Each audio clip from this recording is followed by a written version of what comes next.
आउज़ु बिल्लाहि मिनश्शैतानिर्रजीम बिस्मिल्लाहिर्रहमानिर्रहीम। अस्सलाम वालेकुम dear students, you are watching passion chemistry series and I am Mohammad Talha Hashmi. Dear students, जैसा कि आप जानते हैं कि 2021 की नई पेयरिंग स्कीम में चैप्टर नंबर 8 में से न्यूमेरिकल पूछा जाएगा। तो आज का लेक्चर हमारा बड़ा ही इम्पॉर्टेंट है स्टूडेंट्स। इसमें चैप्टर नंबर 8 की तमाम एग्जाम्पल्स और एक्सरसाइज के न्यूमेरिकल को सॉल्व करवाया जाएगा। तो आपने इस लेक्चर को बड़ी अच्छी तरह से देखना है और साथ साथ आपने जो है वो इनको अपने पास रफ़ कॉपी निकाल के साथ साथ सॉल्व करते जाना है स्टूडेंट्स, ताकि आपको ये साथ साथ तैयार होते जाएं, आपके साथ साथ नोट्स बनते जाएं। तो चलिए स्टूडेंट्स, हम अपने आज के इस लेक्चर का आगाज़ करते हैं। जैसे कि स्टूडेंट आप देख रहे हैं, चैप्टर नंबर 8 एग्जाम्पल नंबर 1 हमारे सामने मौजूद है और इसमें आपके सामने एक इक्वेशन है जिसमें एक रिएक्टेंट ए है और उसके साथ एक रिएक्टेंट बी है और वो प्रोडक्ट में कन्वर्ट हो रहे हैं स्टूडेंट्स, और प्रोडक्ट हमारा सी है। स्टूडेंट देखिए, हमारे पास जो इनिशियल कंसंट्रेशन है ए की, वो हमें गिवन है बुक में 0.50 मोल्स। इसी तरह इनिशियल कंसंट्रेशन बी की भी हमें गिवन है स्टूडेंट्स।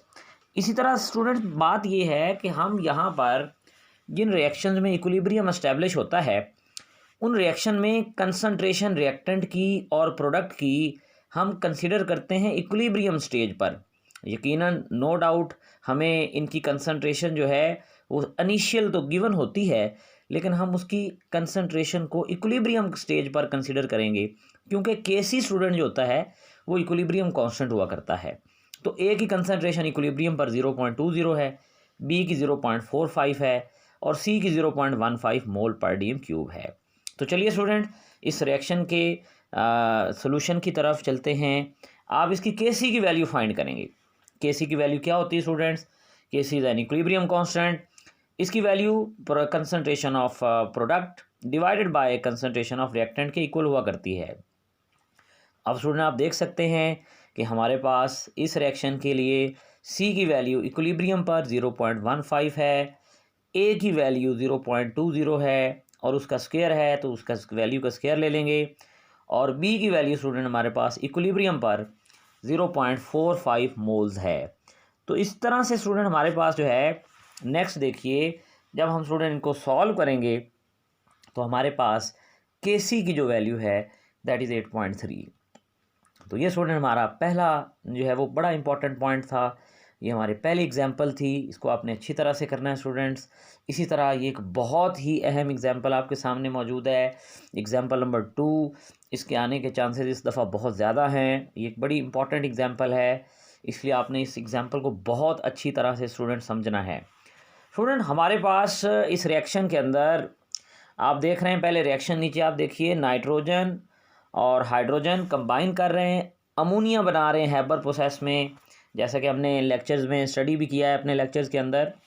अब स्टूडेंट देखिए, हमारे पास नाइट्रोजन और हाइड्रोजन आपस में मिलके अमोनिया जब बनाते हैं तो हमारे पास इस रिएक्शन का जो टेम्परेचर है दिया गया है, the value of K C of the reaction at 500 degree centigrade is 6.0 into 10⁻⁻²। यानी कि जो गिवन डाटा है स्टूडेंट हमारे पास, हमें के सी की वैल्यू गिवन है, फिर हमें टेम्परेचर गिवन है 500 डिग्री सेंटीग्रेड। हमने टेम्परेचर को स्टूडेंट क्या किया, we have converted the temperature into the Kelvin scale. What we have to calculate in this reaction is students value of K P. तो चलिए हम के पी की वैल्यू कैलकुलेट करते हैं स्टूडेंट्स। देखिए, के पी और के सी में जो रिलेशनशिप होता है that is equal to K P is equal to K C R T raise to power delta N. K C क्या है स्टूडेंट्स? Equilibrium constant. आर क्या है? That is a general gas constant. T क्या है? Temperature. और delta N क्या है student? ये बड़ा इंपॉर्टेंट पॉइंट है स्टूडेंट। डेल्टा एन यहाँ पर change in number of moles है, यानी कि रिएक्टेंट के मोल्स और प्रोडक्ट के मोल्स, यानी रिएक्शन जब फॉरवर्ड जाता है या रिएक्टेंट से प्रोडक्ट बनते हैं तो नंबर ऑफ मोल्स में कितना चेंज आता है। इसका फॉर्मूला होता है number of moles of product minus number of moles of reactant. तो आप देख रहे हैं number of moles of product 2 हैं, अमोनिया के साथ 2 लिखा हुआ है, और number of moles of reactant student हमारे पास 4 हैं, 3 हाइड्रोजन के और 1 नाइट्रोजन का। तो इस तरह से ये -2 आ जाएगा। और आर जो है स्टूडेंट आप जानते हैं, ये जनरल गैस कांस्टेंट 0.0821 इसकी वैल्यू होती है। इस तरह आर की वैल्यू भी आ गई। डेल्टा एन की वैल्यू भी आ गई और टेम्परेचर और केसी की वैल्यू हमें ऑलरेडी गिवन है। इस तरह से स्टूडेंट हम बड़ी आसानी से आप देखिए केपी की वैल्यू फाइंड आउट कर सकते हैं। अब देखिए यहाँ पर केसी की वैल्यू हमने पुट की 6.0 इंटू 10⁻², फिर हमने टेम्परेचर पुट किया 773 और फिर स्टूडेंट हमने आर की वैल्यू पुट की 0.0821 और इसकी पार स्टूडेंट -2 है। अब ज़रा तवज्जो कीजिए, जब हमने इनको दोनों को मल्टीप्लाई किया तो 63.5 आ गया, पार में -2 है। स्टूडेंट ये -2 पार नीचे आती है तो ये प्लस की हो जाएगी। स्टूडेंट जब हम इसे सॉल्व करेंगे हमारे पास के पी जो है that will be equal to 1.5 into 10⁻⁻5। The value of K P is smaller than K C. दो रिएक्शंस, ये स्टूडेंट पहले आपको 3 MCQs बताए हुए हैं। एक ट्रिक भी बताया था कि जब आपके पास प्रोडक्ट के मोल कम होते हैं तो के पी स्मॉल होता है। ये आप ट्रिक याद रख लें कि जब प्रोडक्ट के मोल कम होंगे तो के पी कम होगा, जब प्रोडक्ट के मोल ज़्यादा होंगे तो के पी की वैल्यू के सी की वैल्यू से ज़्यादा होगी। जी स्टूडेंट्स, तो ये हमारी एग्जाम्पल नंबर 2 थी। इसी तरह स्टूडेंट हम आगे चलते हैं और नेक्स्ट चलते हैं अपनी एग्जाम्पल नंबर 3 की तरफ। स्टूडेंट ये बड़ी एक्सटेंसिव इसकी जो है कोटेशन है, लेकिन ज़रा समझिए कि ये एक एस्टेरिफिकेशन रिएक्शन है, ये बड़ा इंपॉर्टेंट है, सिंपल भी है। इसको आपने बड़े अच्छी तरह से देखना है स्टूडेंट। इस कोटेशन को शॉर्ट करके भी वो पेपर में दे सकता है। स्टूडेंट बात ये है कि हमारे पास एस्टेरिफिकेशन होती क्या है। स्टूडेंट पहले दो बातें नोट करनी है आपने कि जब एसिड और अल्कोहल को हम रिएक्ट करवाते हैं तो हमारे पास एस्टर बनता है और साथ वाटर बनता है। यानी कि इसका मतलब है अल्कोहल और एसिड कंडेंस होते हैं, एक तरफ से OH जाता है, एक तरफ से H जाता है और वाटर का मॉलिक्यूल निकल जाता है और साथ में एस्टर बन जाता है। बच्चों देखिए इसमें जो गिवन डाटा है इस रिएक्शन के अंदर, पहले हम उसको देखते हैं। स्टूडेंट देखिए हमें एसिड की एसिटिक एसिड की वैल्यू गिवन है 0.025 मोल पर DM³। हमें एथानोल की या इथाइल अल्कोहल की वैल्यू भी गिवन है दैट इज़ 0.032 मोल पर DM³। और स्टूडेंट इसी तरह हमारे पास जो एस्टर बना है उसकी वैल्यू भी गिवन है, वाटर जो बना है उसकी वैल्यू भी गिवन है और स्टूडेंट जो KC है वो हमारे पास 4 है एट 500 डिग्री सेंटीग्रेड। तो देखिए स्टूडेंट्स हमारे पास रिक्वायर्ड क्या है, what we have to find in this reaction. Student हम ये चाहते हैं कि इस रिएक्शन के अंदर हम डायरेक्शन फाइंड कर लें कि हमारा रिएक्शन कौन सी डायरेक्शन में प्रोसीड कर रहा है। आपके सामने रिएक्शन लिखा हुआ है। इस रिएक्शन में स्टूडेंट आप देख सकते हैं कि हमारे पास जो CH3COOH ये एस्टिक एसिड है, ये C2H5OH जो है वो एथानोल है, ये स्टूडेंट हमारे पास इथाइल एसीटेट बना है और साथ में वाटर बना है। स्टूडेंट रेशो यानी कि इसकी जो आप रेशो फाइंड आउट करते हैं किसी भी टाइम आपके सामने that is actually equal to ratio. Student क्या है, बाज़ औक़ात आप इसे रिएक्शन कोशेंट भी कहते हैं कि आप कंसंट्रेशन फाइंड करते हैं एट एनी टाइम, क्योंकि इक्विलिब्रियम कंसंट्रेशन की तो हमें वैल्यू दी गई है ना, वो क्या है, वो 4 है। हम क्या चाहते हैं, हम चाहते हैं कि हम किसी भी वक्त किसी भी टाइम पर क्या करें, रिएक्टेंट की और प्रोडक्ट की कंसंट्रेशन को फाइंड करें, चाहे इक्विलिब्रियम है या नहीं है हमें नहीं पता। हम चाहते हैं कि हम इसकी रेशो को फाइंड कर लें कि रिएक्टेंट एट द टाइम कितने हैं और प्रोडक्ट कितने। तो स्टूडेंट जब हमने रेशो फाइंड की, आप देखिए हमारे पास इस एस्टिक एसिड की वैल्यू दी गई थी, वाटर की वैल्यू भी दी गई थी और एसिड की वैल्यू भी गिवन है आपके पास 0.025 और एथानोल की वैल्यू भी गिवन है। अब स्टूडेंट हमने ये वैल्यूज़ को पुट किया तो हमारे पास KC की वैल्यू आ गई 2.50। अब गौर कीजिए the given value of KC for this reaction is 4 and 2.50 is less than KC, therefore the direction of the reaction will be forward to attain the equilibrium. Student यहाँ पर आप 3 बातें माइंड में रखिएगा।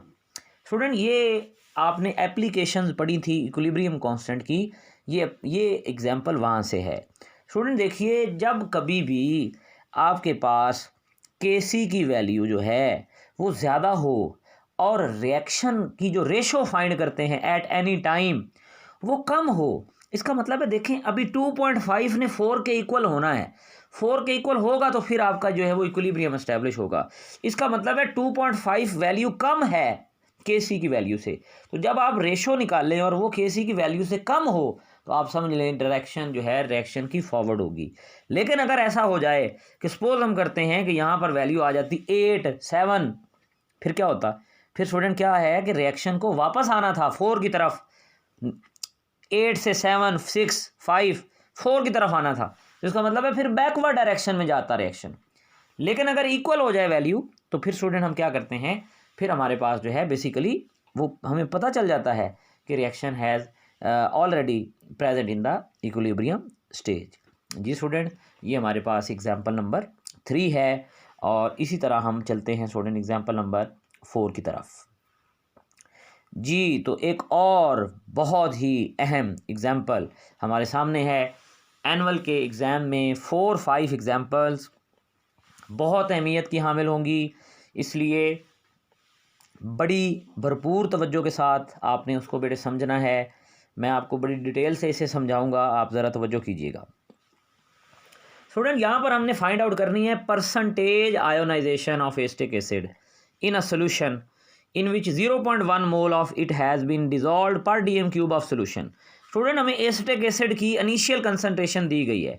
आप ये सोल्यूशन के देखिए, हमने फाइंड करनी परसेंटेज आयोनाइजेशन ऑफ एसिड। तो ज़रा स्टूडेंट्स तवज्जो कीजिएगा, चंद एक बड़ी इंपॉर्टेंट बातें हैं। इनिशियल कंसनट्रेशन हमें एसिटिक एसिड की दी गई है, कितनी बच्चों? 0.1। और फाइंड क्या करना है? We have to find the percentage ionisation of an acid. हमें ये चाहिए, हमें ये सीखना है, हमें ये ढूंढना है, ये सीखना है कि कितना एसिड आयोनाइज हुआ है, यानी 0.1 मोल में से कितने आइंस बने हैं, कितने मोल आइंस में कन्वर्ट हुए हैं, ये बात हम सीखना चाहते हैं। तो स्टूडेंट देखिए, हमारे पास जब रिएक्शन स्टार्ट होता है ना और उसमें एसिटिक एसिड की वैल्यू कितनी है? 0.10, और प्रोडक्ट कितने हैं या आइंस कितने हैं? वो 0 हैं, टाइम t = 0। लेकिन फिर स्टूडेंट क्या हुआ कि आपके सामने जो चेंज इन कंसंट्रेशन है ड्यू टू आयोनाइजेशन, क्या होगा? यकीनन अगर ये आयोनाइज हुआ है तो इसकी कंसंट्रेशन जो है एसिटिक एसिड की वो डिक्रीज़ होगी। कितनी डिक्रीज़ हुई स्टूडेंट्स? x। और फिर एसीटेट आइन जो बने हैं नेगेटिव आइन, उसकी कंसंट्रेशन इंक्रीज़ हुई, कितनी? x। और हाइड्रोजन आयन की कंसंट्रेशन भी इंक्रीज़ हुई, वो कितनी? वो भी x। इसका मतलब है स्टूडेंट्स हमारे पास जब इक्विलिब्रियम एस्टेब्लिश हुआ, इक्विलिब्रियम पर हम पहुंचे तो हमारे पास एसिटिक एसिड की कंसंट्रेशन बची 0.1 - x, एसीटेट आयन की कंसंट्रेशन बची x, और हाइड्रोजन आयन की कंसंट्रेशन बची x at time t = t। फिर स्टूडेंट देखिए, बात ये है, क्या वो कहता है कि ये जो 0.1 - x है ना, वो अप्रॉक्सीमेटली इक्वल है 0.1 के। हमने कहा कि ये क्यों, इसकी क्या वजह है? तो स्टूडेंट वजह ये है कि एक्चुअली जो एसिड है वो बड़ा वीक एसिड है। आप कह लेंगे ये आइंस में कन्वर्ट तो हुआ है, लेकिन इसके आइंस की वैल्यू या इसकी डिसोसिएशन की वैल्यू इतनी कम है कि 0.1 में से x को माइनस भी करेंगे तो उसका अप्रॉक्सीमेट आंसर 0.1 ही आ रहा है। इसलिए स्टूडेंट्स आपके पास ये वैल्यू जो है 0.1 - x = अप्रॉक्सीमेटली 0.1। तो स्टूडेंट इसका मतलब है, अब चलिए हम Ka की वैल्यू लिखते हैं। Ka क्या होता है स्टूडेंट? आप जानते हैं, लेक्चर्स में देख चुके हैं, एसिड डिसोसिएशन कांस्टेंट। और एसिटिक एसिड के लिए आपको इसकी वैल्यू याद रखनी होगी। ये वैल्यू आपको गिवन नहीं है हमारे न्यूमेरिकल के अंदर, आपको ये वैल्यू याद रखनी होगी। ये स्टूडेंट 1.85 × 10⁻⁻5 हुआ करती है। 1.85 × 10⁻⁻5। तो स्टूडेंट ये याद रखनी आपने। इसी तरह आपके पास Ka क्या होता है? Concentration of product divided by the reactant. अब एसीटेट आयन की कंसंट्रेशन क्या है स्टूडेंट इक्विलिब्रियम पर? x। हाइड्रोजन आयन की कंसंट्रेशन क्या है स्टूडेंट्स? x। और एसिटिक एसिड की कंसंट्रेशन क्या है स्टूडेंट्स? 0.1। जी बिल्कुल।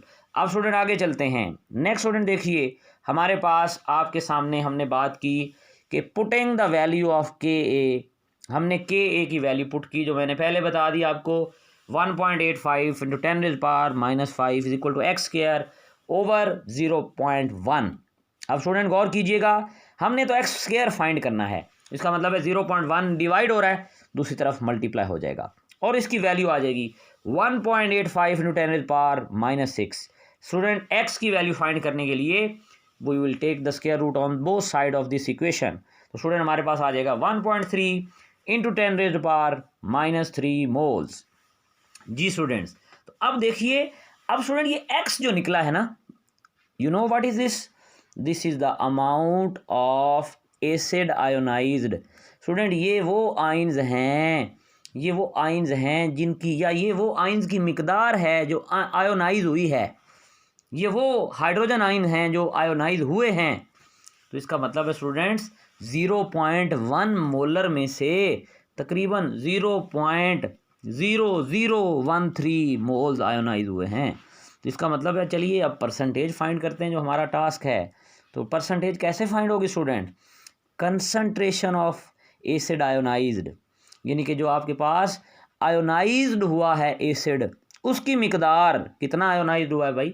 1.3 इंटू 10⁻⁻3। और ओरिजिनल कंसंट्रेशन हमारे पास एसिड की कितनी है?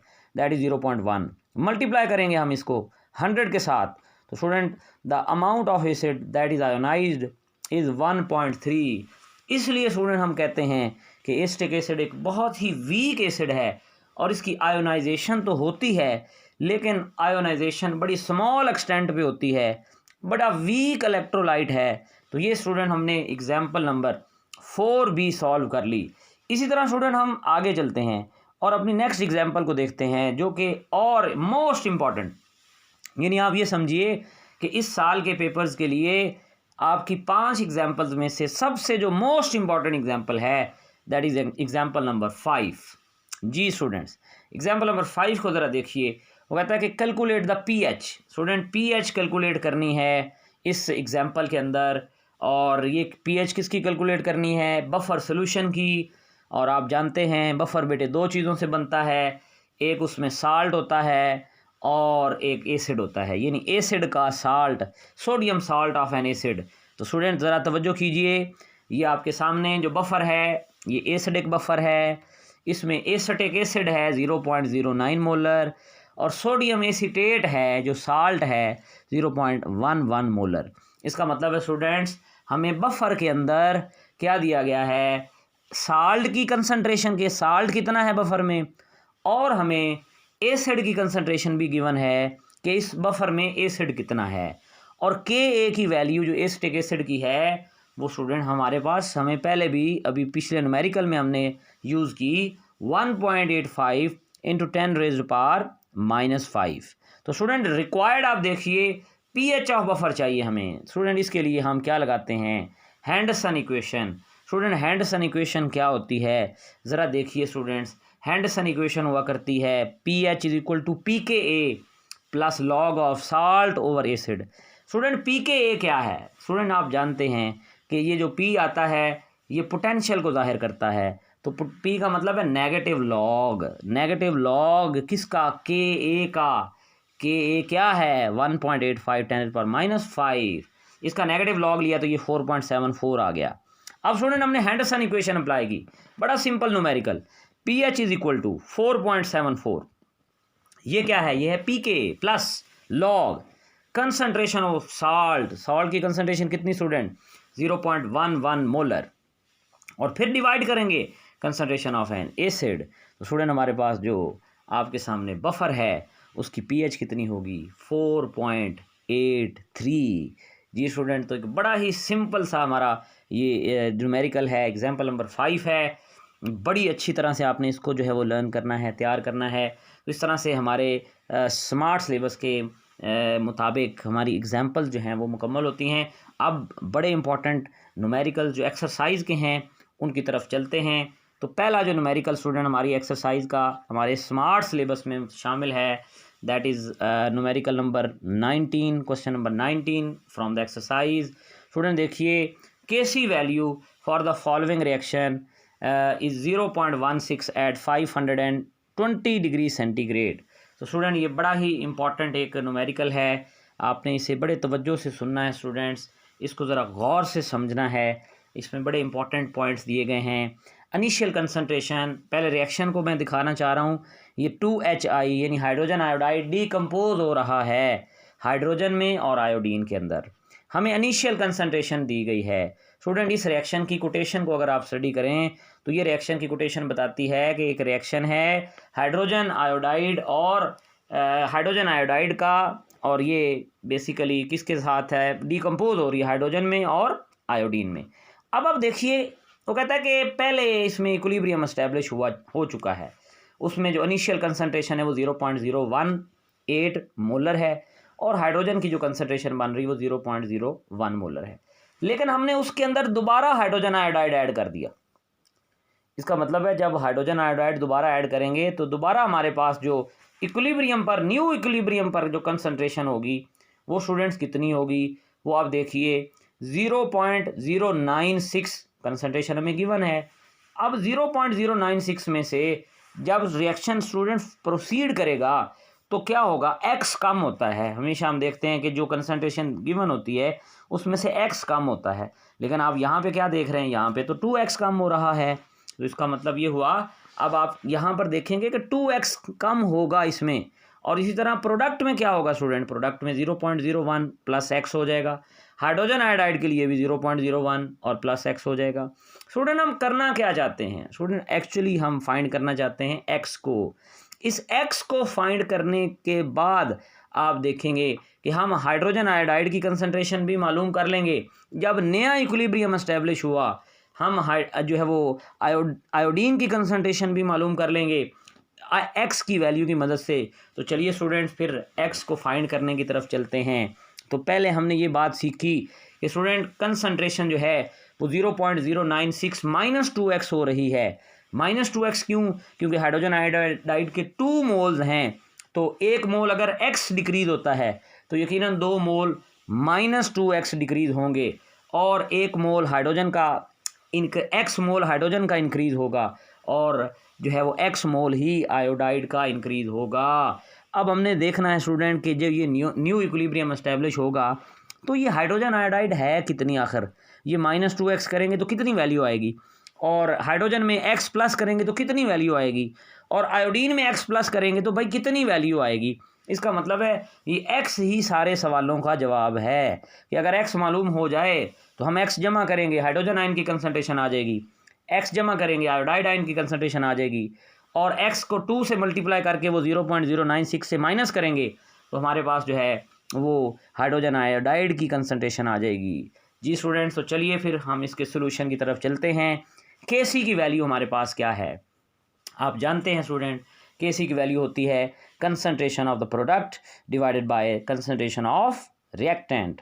तो स्टूडेंट देखिए Kc की वैल्यू तो हमें पहले गिवन है, क्योंकि आपने देखा ऊपर 0.016 है, और प्रोडक्ट की वैल्यू में गिवन है, दोनों प्रोडक्ट की वैल्यू एक ही है 0.01 प्लस x, तो हमने उसका स्क्वायर ले लिया और डिवाइड किया कंसंट्रेशन ऑफ रिएक्टेंट से, और रिएक्टेंट की स्टूडेंट कंसंट्रेशन क्या है 0.096 -2x, और स्टूडेंट इसका भी स्क्वायर। क्यों स्क्वायर, क्योंकि यकीनन आप देख रहे हैं लॉ ऑफ मास एक्शन के अकॉर्डिंगली जो हमारे पास मोल्स होते हैं वो पार में आ जाते हैं। इसी तरह स्टूडेंट हम आगे चलते हैं। नेक्स्ट स्टूडेंट देखिए, हमने x फाइंड करना है, और x के लिए हमें जो करना पड़ा, हम इक्वेशन को इधर उधर करेंगे, यकीनन रीअरेंज करेंगे। उसके लिए पहले नंबर पे तो हमें लगा कि भाई हमें स्क्वायर रूट लेना चाहिए, क्योंकि ये स्क्वायर है ब्रैकेट का, तो स्क्वायर रूट लेना चाहिए। स्क्वायर रूट लिया, इधर 0.126 आ गया, इधर स्क्वायर रूट लिया, तो ये अच्छा हुआ कि स्क्वायर सारे कट गए आपस में। अब देखिए स्टूडेंट क्या हुआ कि हमारे पास हमने x फाइंड करना है, 0.096 -2x इधर डिवाइड हो रहा है, इधर जाके मल्टीप्लाई हो गया। अब आप देखिए 0.126 को आप ब्रैकेट में मल्टीप्लाई कर दीजिए, आपके सामने वैल्यूज आ गई, is equal to 0.01 plus x। अब स्टूडेंट एक बात बड़े गौर से आपने सुननी है, और वो बड़ी इंपॉर्टेंट बात है। वो क्या है स्टूडेंट्स, कि आपने ये करना है कि जो x वाली वैल्यूज़ हैं उनको एक तरफ लेके आएँ। तो ये 0.252x माइनस का है, इधर आएगा तो ये प्लस का हो जाएगा, और ये 0.01 इधर प्लस का, इधर आएगा तो ये माइनस का हो जाएगा। तो आप क्या करते हैं, ये 1x है और साथ में 0.25 2x है, तो 1 और इसमें ये 0.25 ऐड किया तो 1.25 2x आ गया। अब आपने x की वैल्यू मालूम करनी, तो x की वैल्यू क्या हुई 0.002096 ओवर 1.25, तो आपने ये डिवाइड किया, आपके पास स्टूडेंट्स क्या आ गई, x की वैल्यू, आखिरकार x की वैल्यू आ गई, दैट इज़ 1.68 10⁻³ मोलर और 0.00168 मोलर। तो इसका मतलब है स्टूडेंट्स, अब आप ये देखिए कि आप बड़ी आसानी से क्या कर सकते हो, हाइड्रोजन आयोडाइड की कंसंट्रेशन मालूम कर सकते हो। कैसे स्टूडेंट, आपके सामने 0.096 - 2x, x की वैल्यू पुट करें, कर दी, 2 से मल्टीप्लाई करें, कर दिया, उसको 0.096 से माइनस कर दें, वो भी कर दिया, तो आपके पास हाइड्रोजन आयन की वैल्यू आ गई, हाइड्रोजन आयोडाइड की। फिर हाइड्रोजन की कंसंट्रेशन फाइंड करना चाहते हैं, नो प्रॉब्लम, एक्स ऐड कर दें उसमें, कर दिया आपने, हाइड्रोजन की वैल्यू आ गई, हाइड्रोजन की कंसंट्रेशन आ गई। आयोडीन मौजूद है, आप क्या करें 0.01 प्लस एक्स करें। इसका मतलब है सारे सवालों का जवाब एक्स की वैल्यू में छुपा था। जैसे ही एक्स की वैल्यू फाइंड हुई, हमने तो सारी चीज़ें फाइंड कर ली। जी स्टूडेंट्स, इस तरह से हमारा ये एक बड़ा ही इंपॉर्टेंट न्यूमेरिकल नंबर 19 मुकम्मल होता है। आगे चलते हैं स्टूडेंट्स अपने नेक्स्ट न्यूमेरिकल की तरफ, दैट इज़ न्यूमेरिकल नंबर 20। हमारे पास ये भी बड़ा इंपॉर्टेंट है हमारे एनुअल एग्जाम्स के लिए। स्टूडेंट देखिए, the equilibrium constant for the reaction between acetic acid and ethyl alcohol is 4। Students, Kc की वैल्यू दी गई है हमारे पास, वो कहता है mixture of 3 moles of acetic acid and 1 mole of ethyl alcohol is allowed to attain equilibrium. वो कहता है कि वो इक्विलिब्रियम एस्टेब्लिश हो जाता है उनमें। Calculate amount of ethyl acetate present at equilibrium, और साथ में बेटे उसके number of moles, calculate mass of the reactant left behind. तो ये 2-3 चीज़ें हमने फाइंड आउट करनी हैं। स्टूडेंट देखिए हमारे पास क्या क्या चीज़ें गिवन है, पहले तो ये देखिए ना, पहले इनको अंडरलाइन कीजिए अपने पास बुक के अंदर। आपको moles of acetic acid given है, कितने 3। आपको मोल्स ऑफ इथाइल अल्कोहल भी गिवन है, कितने 1। आपको Kc की वैल्यू भी गिवन है, वो कितनी है, वो 4 है। अच्छा, अब आपकी रिक्वायरमेंट्स क्या है students, you want to calculate moles of ethyl acetate के उसके बाद रिएक्ट करने के बाद कितने मोल्स ऑफ इथाइल एसीटेट जो है वो बने। अमाउंट ऑफ इथाइल एसीटेट, ना सिर्फ आपने उसके मोल मालूम करने बल्कि आपने उसका मैस भी मालूम करना है, अमाउंट उसकी मिकदार भी मालूम करनी। मोल्स ऑफ एसिड फाइंड करने, ना सिर्फ मोल्स ऑफ एसिड बल्कि उसका मैस भी। मोल्स ऑफ अल्कोहल फाइंड करने, ना सिर्फ मोल्स फाइंड करने स्टूडेंट बल्कि उसका मैस भी फाइंड करना है ग्राम में। तो इसका मतलब है बच्चों, यहाँ पर न्यूमेरिकल नंबर 20 के अंदर हमारे पास ये रिएक्टेंट्स जो हैं इनका और जो इथाइल एसीटेट प्रोडक्ट है इनका हमें इक्विलिब्रियम जब एस्टेब्लिश हो गया तो हमने क्या करना है, इनका मैस मालूम करना है। चलिए स्टूडेंट्स देखते हैं रिएक्शन में, सोल्यूशन में चलते हैं और सारे सवालों का जवाब स्टूडेंट सोल्यूशन में मिलेगा आपको। स्टूडेंट देखिए रिएक्शन आपके सामने गिवन है एसिटिक एसिड और इथाइल अल्कोहल का। ये पहले भी रिएक्शन आ चुका है, आपको इक्विलिब्रियम मिक्सचर पे बताया गया है 3 मोल एसिटिक एसिड के हैं, 1 मोल इथाइल अल्कोहल का है। और क्या होता है जब इक्विलिब्रियम एस्टेब्लिश होता है 3 - x हो जाता है, 1 - x हो जाता है, एसिटिक एसिड x बन जाता है और वाटर भी x बन जाता है। स्टूडेंट अब फिर से मैं आपको बताने जा रहा हूँ कि अब हमें फाइंड करना होगा x। जब x फाइंड हो गया समझिए जैसे 19 न्यूमेरिकल हल हो गया, ये भी जादू के साथ 1 मिनट में हल हो जाएगा। इसका मतलब ये हुआ स्टूडेंट्स, आप पहले तो इसकी Kc की वैल्यू लिखें। Kc की वैल्यू क्या है, प्रोडक्ट की कंसंट्रेशन डिवाइडेड बाय रिएक्टेंट की कंसंट्रेशन। स्टूडेंट प्रोडक्ट क्या है, ethyl acetate multiplied by water divided by 3 - x into 1 - x। तो स्टूडेंट ऊपर क्या बच गया x², नीचे आपने डिवाइड किया x² - 4x + 3।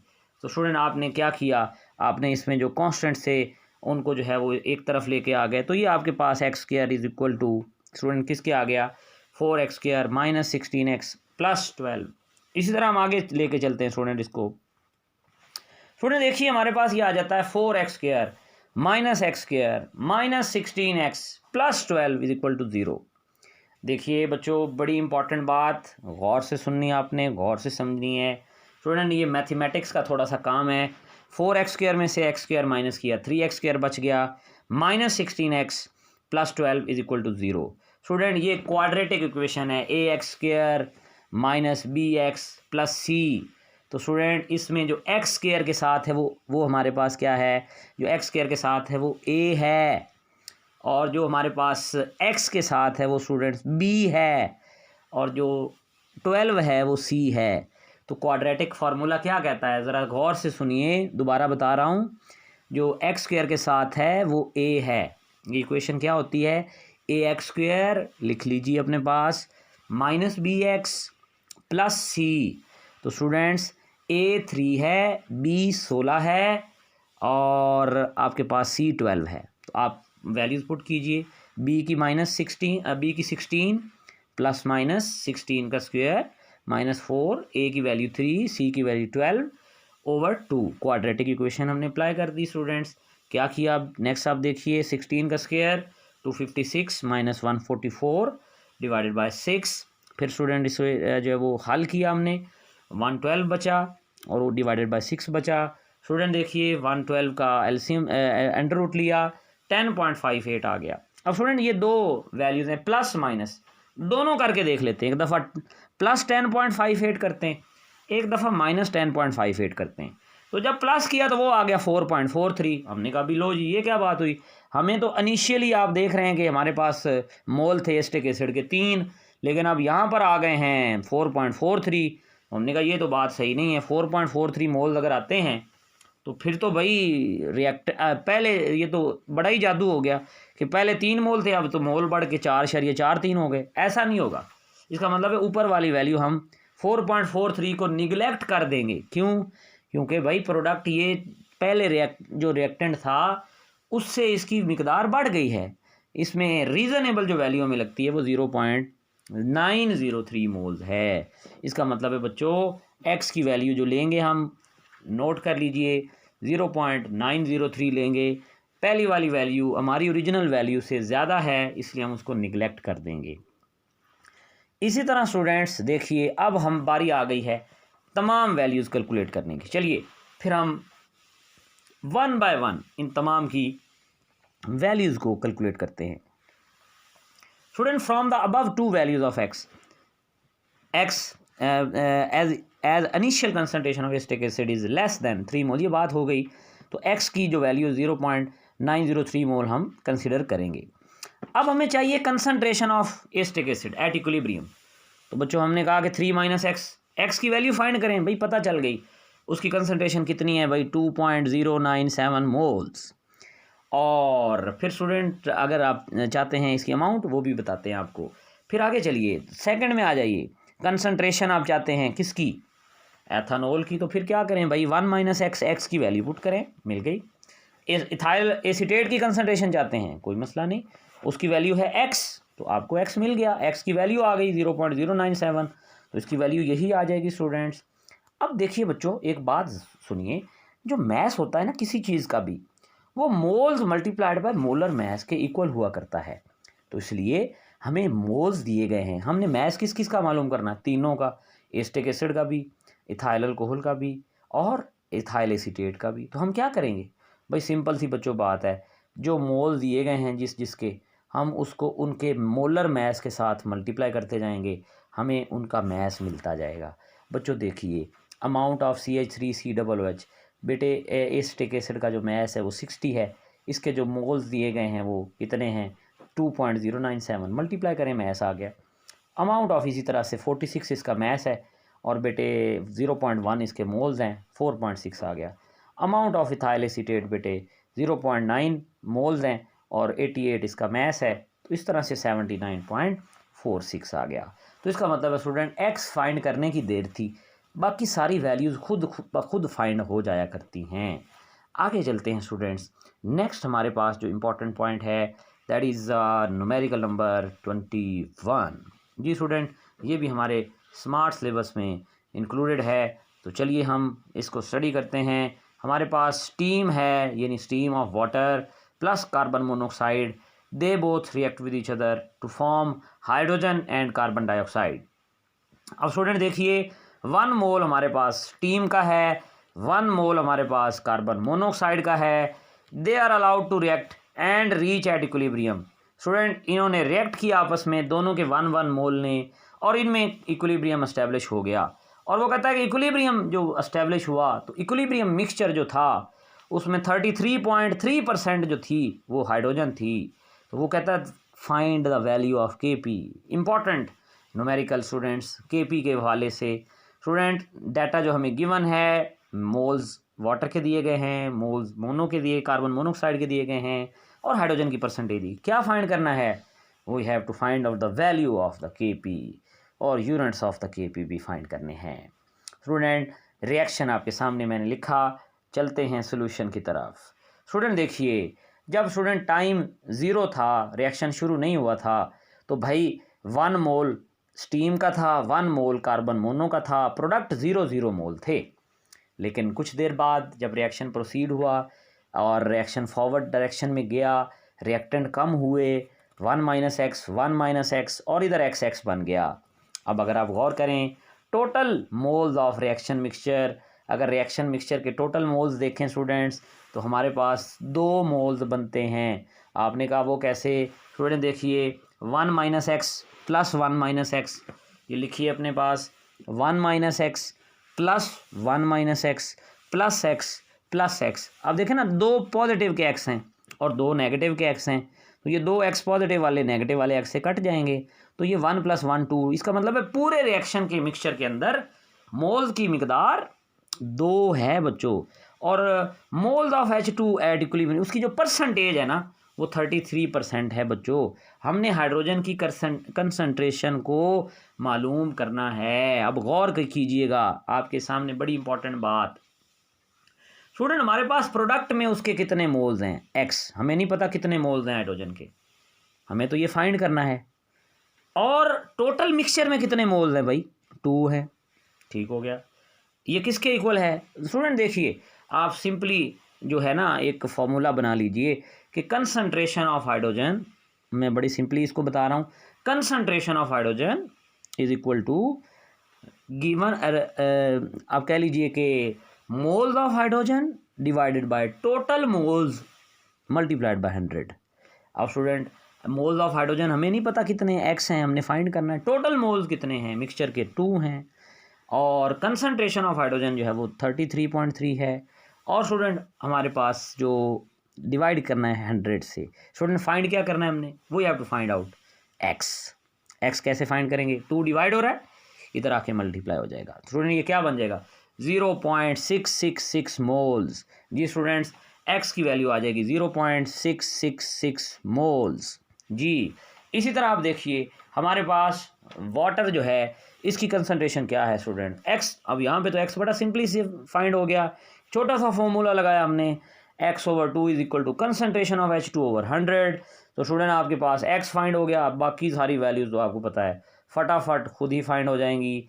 आप देखिए वाटर की कंसंट्रेशन क्या है? 1 - 0.666, उसकी वैल्यू आ गई। मोनो की क्या वैल्यू है? 1 - उसकी वैल्यू भी वही है। और स्टूडेंट हमारे पास हाइड्रोजन और कार्बन डाइऑक्साइड की वैल्यू वो 0.66 मोल्स हैं। तो स्टूडेंट देखिए अब आपके सामने Kp क्या होता है? KC/RT⁻⁴ delta n। और स्टूडेंट आपके सामने डेल्टा n की वैल्यू 0 है, क्योंकि रिएक्टेंट के मोल्स की तादाद और प्रोडक्ट के मोल्स की तादाद इक्वल है, इसलिए इस रिएक्शन की Kp की वैल्यू स्टूडेंट Kc की वैल्यू के इक्वल होगी। और इसके यूनिट्स भी कोई नहीं होंगे, क्योंकि number of moles of reactants और number of moles of products एक दूसरे के इक्वल हुआ करते हैं। तो इस तरह से स्टूडेंट हमारे पास हमारा ये न्यूमेरिकल जो बड़ा इंपॉर्टेंट था, आप देख सकते हैं मुकम्मल हुआ। क्यों कि आपके पास कोई यूनिट नहीं है इसके, जैसे मैंने पहले बताया, और Kp की वैल्यू जो है वो Kc की वैल्यू के इक्वल है। आप कैलकुलेशन करके देख लीजिए, कार्बन डाई, फिर हाइड्रोजन की कंसंट्रेशन, कार्बन मोनो की और वाटर की, तो यकीनन आपके पास 4 आ जाएगी। और ये 4 वैल्यू स्टूडेंट जो है वो बेसिकली इक्वल है जो हमारे पास Kc की वैल्यू थी। इसी तरह स्टूडेंट आप देखिए नेक्स्ट, ये क्वेश्चन आपको पहले भी मैं अपने लेक्चर में भी करा चुका हूँ, pH फाइंड करने वाला। ये शॉर्ट के लिए भी बड़ा इंपॉर्टेंट है। इसलिए इसके सारे के सारे पार्ट्स को आपने बहुत तवज्जो से सुनना और समझना है। स्टूडेंट देखिए, कैलकुलेट द पीएच ऑफ 10⁻⁴ मोल पर डीएम क्यूब्स। स्टूडेंट देखिए, पीएच हमने HCl की फाइंड करनी है। आपके पास 10⁻⁴ मोल पर डीएम क्यूब HCl है। स्टूडेंट ये एक स्ट्रॉन्ग एसिड है तो कम्प्लीटली आयोनाइज हो जाएगा। जितनी मिकदार है उतनी मिकदार में हाइड्रोजन आइंस बनेंगे। हाइड्रोजन आइन की कंसंट्रेशन क्या बनेगी? 10⁻⁴ मोल पर डीएम क्यूब। क्लोराइड आइन की कंसंट्रेशन क्या बनेगी? 10⁻⁴ मोल पर डीएम क्यूब। स्टूडेंट हमारे पास पीएच क्या होती है? Negative log of concentration of hydrogen ion. तो student negative log of concentration of hydrogen ion कितना आ गया? 10⁻⁴। तो स्टूडेंट पीएच कितनी आ गई हमारे पास? PH is equal to 4। जी स्टूडेंट्स, इसी तरह से आगे चलते हैं इसी के नेक्स्ट पार्ट की तरफ। बी पार्ट में वो कहता है कि पीएच फाइंड करें बेरियम हाइड्रोक्साइड की। तो हमने कहा भी ये कैसे फाइंड होगी? बच्चों ज़रा तवज्जो कीजिएगा, वेरी इंपॉर्टेंट न्यूमेरिकल हमारे पास आपके सामने आप देख सकते हैं कि पीएच बेरियम हाइड्रोक्साइड की फाइंड करनी है। बेरियम हाइड्रोक्साइड आयोनाइज होता है। इसके 1 मोल से 2 हाइड्रोक्सल आइंस बनते हैं। कितनी कंसंट्रेशन है? 10⁻⁴ मोल पर डीएम क्यूब। और फिर क्या होगा? हाइड्रोजन आइन जब बनेंगे कितने बनेंगे? 2 मल्टीप्लाइड बाय 10⁻⁴, क्योंकि उसके 2 मोल्स हैं इसलिए उसकी कंसंट्रेशन जो है 2 के साथ मल्टीप्लाई हो जाएगी। तो स्टूडेंट हमारे पास यहाँ पर हाइड्रोजन आइन की कंसंट्रेशन नहीं मौजूद, हाइड्रोक्सल आइन की कंसंट्रेशन मौजूद है। तो हम क्या करेंगे? हम पीएच फाइंड नहीं करेंगे, पहले हम पीओएच फाइंड करेंगे स्टूडेंट। और जो पीओएच है वो क्या आ गई? POH is equal to negative log of hydroxyl ion concentration, that is equal to 2 × 10⁻⁴। Student हमने इसे कैलकुलेट किया, इसको जो है वो कैलकुलेटर की मदद से सॉल्व किया, 3.698 आ गया। और आप जानते हैं pH plus pOH is equal to 14। तो स्टूडेंट पीएच की वैल्यू फाइंड करनी है, 14 माइनस पीओएच, तो ये 10 पॉइंट समथिंग आपके पास आंसर आ गया। तो ये स्टूडेंट एक बड़ा सिंपल सा ये शॉर्ट क्वेश्चन के लिए बड़ा इंपॉर्टेंट है, इसे आपने अच्छी तरह से सॉल्व करना है। इसी तरह स्टूडेंट सी पार्ट की तरफ चलते हैं। वेरी इंपॉर्टेंट, ये इंट्रेंस टेस्ट के एग्जाम्स में भी बड़ा इंपॉर्टेंट समझा जाता है। ये आ चुका है एमसीक्यूज के तौर पे। कैलकुलेट द पीएच ऑफ 1 मोल पर DM cube of H2X which is 50% ionised. तो स्टूडेंट ज़रा तवज्जो कीजिएगा, that is a very important, ये बड़ा इंपॉर्टेंट है। इसे 50% आयोनाइज्ड जो बात की गई है इसे अंडरलाइन कर लीजिए। स्टूडेंट कंसनट्रेशन H2X की, ये कोई भी एसिड है, 1 मोल पर डीएम क्यूब है और वो कितना आयोनाइज हुआ है? 50%। ये क्यों कह रहा हूँ? बड़ा इंपॉर्टेंट पॉइंट। अच्छा, H2X जब आयोनाइज होगा तो 2 मोल ऑफ हाइड्रोजन आइंस बनेंगे, 2H पॉजिटिव आइंस बनेंगे और हाइड्रोक्सल X नेगेटिव 1 बनेगा। हमें हाइड्रोजन आइन से गर्ज है। अब यकीनन अगर ये 1 है मोल तो इधर तो 2 मोल बनने हैं क्योंकि हाइड्रोजन 2 हैं, बट इट इज़ डिसोसिएटेड 50%। तो इसका मतलब है 2 को आप 2 पे डिवाइड कर दें या 2 को 1/2 से मल्टीप्लाई कर दें, 1 मोल आ गया, जिसका मतलब है हाइड्रोजन की मिकदार कितनी है स्टूडेंट? 1 मोल। तो आप 1 का लॉग ले लें, -0। इसका मतलब है जो एसिड आपने लिया है उसकी पीएच कितनी है? That is equal to 0। Yes students, क्या किया यहाँ पर? ट्रिक वाली बात क्या है कि आपने 2 जो हाइड्रोजन आयन की कंसंट्रेशन है उसको हाफ करना है। क्यों हाफ करना है? क्योंकि उसकी आयोनाइजेशन कंप्लीट नहीं हो रही, वो 50% आयोनाइज हो रहा है स्टूडेंट्स। जी वेरी गुड। इसी तरह से हम आगे चलते हैं, नेक्स्ट पार्ट की तरफ स्टूडेंट चलते हैं। डी पार्ट है, अमोनियम हाइड्रोक्साइड के बारे में बताया गया है कि ये 1% आयोनाइज होता है। ये 1% को आप अंडरलाइन कर लीजिए, 1% को आप जो है वो अपने पास सेव कर लीजिए। बड़ा इंपॉर्टेंट स्टूडेंट, इसकी कंसंट्रेशन है 1 मोल पर डीएम क्यूब। यकीनन ये हाइड्रोक्सलाइन 1 मोल पर डीएम क्यूब ही बनाएगा। स्टूडेंट 1 मोल पर डीएम क्यूब का 1% क्या है? स्टूडेंट 1% का मतलब ये हुआ कि आप 100 पर उसको डिवाइड कर दें, तो 1 को 100 पे डिवाइड किया तो कितना आ गया? 0.01 मोल। इसका मतलब है अगर ये 100% एसोसिएट हो तो ये 1 मोल बनाएगा, अगर ये 1% एसोसिएट हो तो ये 0.1 मोल बनाएगा। तो हाइड्रोक्सलाइन की कंसंट्रेशन का लॉग ले लें, पीओएच आ गई 2, पीएच आ गई 12। जी स्टूडेंट्स, तो एक और बड़ा इंपॉर्टेंट हमारा क्वेश्चन मुकम्मल हुआ। अब स्टूडेंट गौर से सुनिएगा, एक्सरसाइज के निहायत ही अहम 2 न्यूमेरिकल आने वाले हैं, बल्कि आप ये कहिए आ चुके हैं। तो स्टूडेंट्स बी केयरफुल, इस न्यूमेरिकल को बहुत अच्छी तरह से आपने देखना और समझना है। बेंजोइक एसिड रिएक्ट कर रहा है किसके साथ स्टूडेंट्स, बेंजोइक एसिड की के की वैल्यू भी गिवन है, वीक मोनोबेसिक एसिड है, मोनोबेसिक से मुराद है एक प्रोटॉन डोनेट करता है। What is the pH of buffer containing 7.2 gram of sodium benzoate and 0.2 gram or mole of benzoic acid. इसका मतलब है स्टूडेंट्स बड़ी सिंपल सी बात है, बेंजोइक एसिड की कंसनट्रेशन और साल्ट की कंसनट्रेशन हमें गिवन है, के की वैल्यू गिवन है। लो भाई एग्जाम्पल नंबर 5 का इमेज नज़र आएगा आपको इसके अंदर। हैंडरसन इक्वेशन अप्लाई की, और हैंडरसन इक्वेशन जब अप्लाई की तो पीएच किसके इक्वल है students, P K A plus log concentration of salt concentration of acid. We need moles of, यानी कि साल्ट का मैस गिवन है हमें, साल्ट का मैस नहीं चाहिए भाई, मोल्स चाहिए। तो मोल कैसे मालूम करते हैं, यहाँ पर एक बस जो इसमें डिफरेंस है वो स्टूडेंट ये है कि साल्ट का मैस दिया गया है, और मैस को क्या करेंगे, मोलर मैस से डिवाइड कर देंगे भाई। मोलर मैस कितना है 144, तो कितना मोल आ गया 0.05। अब हैंडरसन इक्वेशन क्या होती है, P H is equal to P K log of salt divided by acid. Salt कितना है 7.2 को अब डिवाइड किया तो ये 0.05 मोल साल्ट के हैं, 0.02 मोल एसिड के हैं। तो कितनी पीएच आ गई स्टूडेंट्स 4.58। स्टूडेंट ये बिल्कुल एग्जाम्पल की तरह है, एग्जाम्पल 5 की तरह, लेकिन इसमें एक फ़र्क क्या है कि सोडियम जो हमारे पास बेंजोएट है, जो साल्ट है, इसका मैस दिया गया है, हमें इसे मोल मालूम करने पड़े, और मोल मालूम किए इसका मोलर मैस जो है उससे डिवाइड करके। इसी तरह स्टूडेंट्स आगे चलते हैं, नेक्स्ट देखिए हमारे पास इंपॉर्टेंट पॉइंट क्या है जी स्टूडेंट, इसका बी पार्ट वेरी इंपॉर्टेंट, इसी तरह से बहुत इंपॉर्टेंट ये भी न्यूमेरिकल है, इसको भी बहुत अच्छे तरह से आपने समझना है स्टूडेंट। सिंपल सा न्यूमेरिकल है, इसमें भी हैंडरसन इक्वेशन अप्लाई करनी है। पहले तो वो कहता है ना पीएच फाइंड करें इसकी, हमने कहा जी कौन सी सिंपल सी बात है, पी के वैल्यू आपने दी हुई है 4.74, साल्ट दिया हुआ है 0.2, एसिड दिया हुआ है 0.5, तो हमने कहा जी पीएच तो आ गई 4.35। आगे बताएं क्या करना है। वो कहता है change in pH by adding base. हमने कहा जी क्या मतलब, वो कहता है वी हैव न्यू डाटा। क्या मतलब, हमने 0.1 मोलर NaOH ऐड किया इसके अंदर, 0.1 मोलर। सुनिएगा ज़रा स्टूडेंट्स, बफर में ना एसिड भी होता है और क्या होता है, साल्ट भी होता है। अब अगर आप इसमें बेस ऐड करेंगे ना बच्चों 0.1 मोलर, तो इसका मतलब है बेस जब ऐड होगा ना तो अंदर से एसिड यूज़ होगा, ठीक है। क्यों, क्योंकि एसिड उसे न्यूट्रलाइज करेगा। इसका मतलब ये हुआ कि अब आपके पास जो एसिड मौजूद है आपके बफर में वो 0.5 है, और जो बेस ऐड किया है वो 0.1 किया है। इसका मतलब है एसिड की मिकदार कम होगी, वो 0.4 होगी, और उससे न्यूट्रलाइजेशन से साल्ट की मिकदार बढ़ जाएगी, वो 0.3 मोलर हो जाएगी। तो इसका मतलब है आपके पास न्यू वैल्यूज़ आ गई।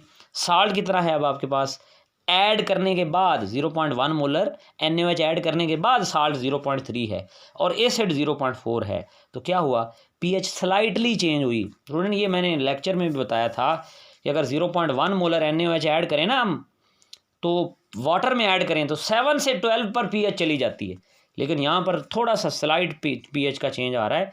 ये बफर का कमाल है। इसी तरह स्टूडेंट नेक्स्ट लास्ट पॉइंट है, आप देख सकते हैं कि change in pH by adding 0.1 molar HCl। अब हमने HCl ऐड कर दिया, अब उल्ट होगा क्या, साल्ट की कंसंट्रेशन कम होगी, एसिड की कंसंट्रेशन बढ़ जाएगी। नई वैल्यूज़ पुट की तो आपके सामने आपकी जो है वो पीएच ऑफ बफर जो है वो आपके सामने आ गई। इसी तरह स्टूडेंट्स हमारे पास pH of the buffer is equal to 4.35, pH of after adding HCl is 3.962। तो ये स्टूडेंट हमारे पास NaOH ऐड करने के बाद थोड़ी थोड़ी स्लाइट चेंजेस आ रही हैं कि पहले थोड़ी सी पीएच कम हुई, स्लाइट कम हुई, और थोड़ी सी इंक्रीज़ हुई, बेसिक की तरफ गई और एसिडिक की तरफ गई थोड़ी सी अमाउंट में। तो इस तरह से स्टूडेंट हमारे पास जो है हमारा आज का ये एक बहुत ही इम्पॉर्टेंट लेक्चर। स्टूडेंट अगर आप इसे अच्छी तरह सुनेंगे तो आपका चैप्टर नंबर 8 के तमाम न्यूमेरिकल्स जो हैं वो हल हो जाएंगे। नेक्स्ट लेक्चर तक इजाज़त दीजिए, अल्लाह हाफिज़।